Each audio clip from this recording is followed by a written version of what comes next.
వైశాఖ పురాణము 21వ అధ్యాయము. శ్రీమన్నారాయణ్ణి సుధాకరుడు ప్రార్థించుట.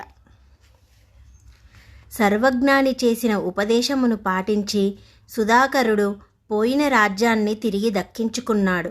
రాజ్య సంపద, ధనరాశులు, పశు సంపద ఇత్యాది సంపదలన్నీ మరలా సంప్రాప్తించటంతో ఇవన్నీ వైశాఖమాస వ్రతములు, విష్ణు పూజల ఫలితమేనని సుధాకరుడు విశ్వసించి నాటి నుండి శ్రీమన్నారాయణ్ణి మనసారా కొలువసాగాడు.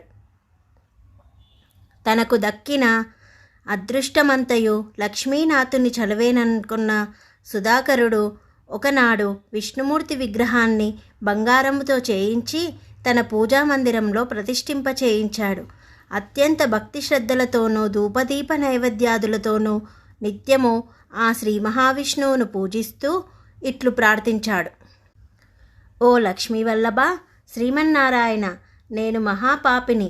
నా గత జన్మలో అనేక ఘోరకృత్యములు చేసి పాపాత్ముడనైతిని. అనేక హీనమైన జన్మలనెత్తినాను. మానవ జన్మ సిద్ధించినను భగవన్నామస్మరణ చేయనైతిని. విష్ణు కథలను, పురాణ శ్రవణములు వినుట గాని, విష్ణు పూజలు చేయుట గాని, వైశాఖమాస వ్రతధర్మములు పాటించుట గాని చేయనైతిని. జలదానము చేయకపోవుటచే రాజ్య సంపదనే పోగొట్టుకున్నాను. వైశాఖమాస దానధర్మములు ఆచరింపని కారణముచే భార్యాసమేతంగా అడవుల పాలయ్యాను. సకల సంపదలు పోగొట్టుకొని బికారినయ్యాను. నా గురువైన సర్వజ్ఞాని దయచేత అత్యున్నతమైన విష్ణోపదేశమును పొంది తిరిగి రాజునైతిని. దీనికంతటికీ ముఖ్య కారణము వైశాఖమాసమందు విష్ణు పూజలు, వైశాఖమాస వ్రతధర్మాలు పాటించకపోవుటయే. ఓ దేవాదిదేవ, నా తప్పును గ్రహించాను. నీ దయ వల్ల నా సమస్త సంపదలు తిరిగి పొందినాను. నా రాజ్యం ఇప్పుడు సుభిక్షముగా ఉన్నది. ప్రజలందరూ ఏ కష్టాలు లేక సుఖముగా జీవించుచున్నారు. కరువు కాటకములు లేవు. ధనాగారము ధనురాశులతో నిండియున్నది. ఓ మహానుభావ, ఇదంతా నీ దయ తప్ప మరొకటి కాదు. నేటి నుండి నా శేష జీవితమంతటిని నీ సేవకై దారపోస్తాను. నీ సేవలోనే తరిస్తాను. నా సర్వస్వము నీవే తండ్రి. మనసా వాచ కర్మన త్రికరణ శుద్ధిగా మిమ్ముల్నే పూజించి మీ సేవయందే సదా గడపగలను. నా సర్వాంగములు మీ సేవకే అర్పితము. ఓ సర్వజగద్రక్షక, నిన్ను తప్ప నేనెవ్వరినీ కొలువను. నీవే నాకు రక్ష. నా తల్లి, తండ్రి, దైవము అంతా మీరే. హే భగవాన్, నేను అజ్ఞానిని, అల్పుడను. నన్ను ఉద్ధరించు భారము నీదే తండ్రి. భూదేవి భారమును తీర్చువాడవు నీవే. లోక కళ్యాణార్థము శ్రమించువాడవు నీవే.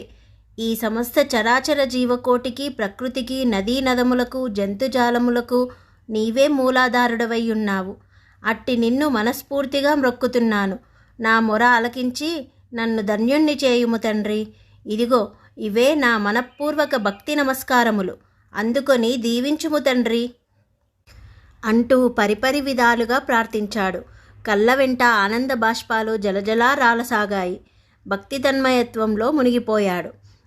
శ్రీమన్నారాయణ్ణి భక్తిలో మునిగిపోయిన సుధాకరునకు భగవంతుడు ప్రత్యక్షమై, సుధాకర, నేటితో నీ పాపములు నశించినవి. పశ్చాత్తాపమునకు మించి ప్రాయశ్చిత్తము లేదు. నీవు పాప విముక్తుడవైనావు. నీ పాపములన్నీ పటాపంచలైపోయినవి. కావున నీకేమి వరం కావాలో కోరుకొనుము, అనుగ్రహించెదను అన్నాడు సుధాకరుడు. భగవాన్, నాకే కోరికలు లేవు. నన్ను ముక్తుణ్ణి గావించుము తండ్రి అన్నాడు. సర్వజగద్రక్షకుడై శ్రీహరి సుధాకరుణ్ణి దీవించి, రాజా, నీవింకను 10,000 సంవత్సరాల రాజ్యపాలన చేయవలసి ఉన్నది. అటుపిమ్మట మాత్రమే నా సాయుధ్యం పొందగలవు. నా పట్ల నీవు చూపిన భక్తి తత్పరతకు నేనెంతగానో మురిసిపోయాను. అందరూ నీ వలనే ధర్మయుక్తముగా నున్నచో, వైశాఖమాస వ్రతధర్మములు పాటించుచున్నచో ధర్మము 4 పాదాల నడవగలదు. నీవు నా భజనలు, సంకీర్తనలు, పూజలతో నాకత్యంత ప్రియభక్తుడవైనావు. ప్రజలందరూ నీ వలనే ఉండునట్లు చేయుట నీ తక్షణ కర్తవ్యము. ఎవరైతే నిష్కాములై నన్ను సేవించెదరో నేను వారి బాగోగులను చూసుకొందును. అదియునుగాక అక్షయ తదియనాడు నన్ను పూజించి పితృదేవతలకు చేయు శ్రాద్ధకర్మలకు విశేష ఫలమునొసంగెదను. ఆనాడు చేసిన దానధర్మాలకు అగణిత ఫలముసంగెదను. ఇవన్నీ త్రికరణ శుద్ధిగా చేసిన వారికి జరామరణములు లేకుండా చూడగలను. కావున నీవు నీ ప్రజలందరి చేతను వైశాఖమాస వ్రతములు దానధర్మాలు, వైశాఖమాసము నాడు గ్రీష్మతాపమును ఉపశమించు దానములైన జలదానము, అన్నదానము, ఛత్రచామరాది దానములు, పాదరక్షల దానము, శయనదానము ఇత్యాది దానములు నిర్వర్తించున్నట్లు చేయుము. శ్రీహరి పూజలు, పురాణ శ్రవణాలు, భజనలు, సంకీర్తనలు చేయినట్లుగా పాలింపుము.